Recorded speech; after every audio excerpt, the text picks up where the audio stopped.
রাঙামতি তীরন্দাজ আজকের পর্বের রিভিউ। রাঙামতি বিন্দার ঘরে আসে সেই ফোনটা খুঁজতে, যে ফোনটা দিয়ে আহিরিকে ব্ল্যাকমেল করা হয়েছিল। অবশেষে রাঙামতি ফোনটা পেয়ে যায় এবং ভিডিওটা দেখতে পায়। তখন বড় বৌদি ঘরে চলে আসে। তখন রাঙামতি বড় বৌদিকে বলে, আমি ভিডিওটা পেয়ে গেলাম, বল অবশেষে আমি কষ্ট করে ভিডিও করলাম আর তুই নেপো হয়ে দইটা মেরে দিয়ে চলে যাবি, সেটা কি কখন হয় বড় বৌদিদি?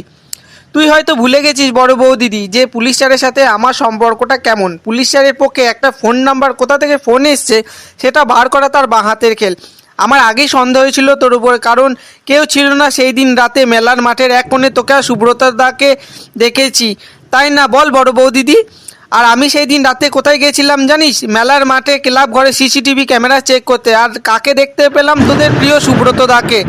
আমার হাতে কোনো প্রমাণ ছিল না, তাই তোকে ধরতে পারছিলাম না। শেষ পর্যন্ত অতি চালাকে গলায় দড়িটা পড়েই গেল। আর তুই কোথায় ভুল করলি জানিস? আহিরি দিকে ফোনটা করে আর তোর ফোনটা আমি নিয়ে গেলাম, বুঝলি?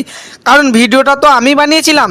আর একটা কথা, তুই আমাদের ব্যাপারে নাকটো গলাস না, না হলে আমার হাতে কন্ট্রোল থাকে না, তুই সেটা ভালো করেই জানিস। কখন তোর নাকটা ভেঙে যাবে তুই সেটা বুঝতেও পারবি না।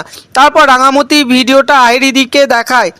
তখন রাঙামতি আহিরিকে বলে, আর তুই যাই করিস আহিরি দিদি, বড় বউ দিদিকে কখনো বিশ্বাস করিস না, সে নিজেরটা ছাড়া কিচ্ছু ভাবে না। তুই যদি ওকে বিশ্বাস করিস তাহলে জীবনে সব থেকে বড় বিপদে পড়ে যাবি। কারণ আমার নিজের পরিবার নেই, তাই এই পরিবারটাকে নিজের মনে করি। যেখানেই থাকি না কেন এই পরিবারের ক্ষতি আমি কখনো কোনো দিন হতে দেব না। আহিরি ঘর থেকে বেরিয়ে উড়ানবাবুর সাথে দেখা হয় রাঙামতির।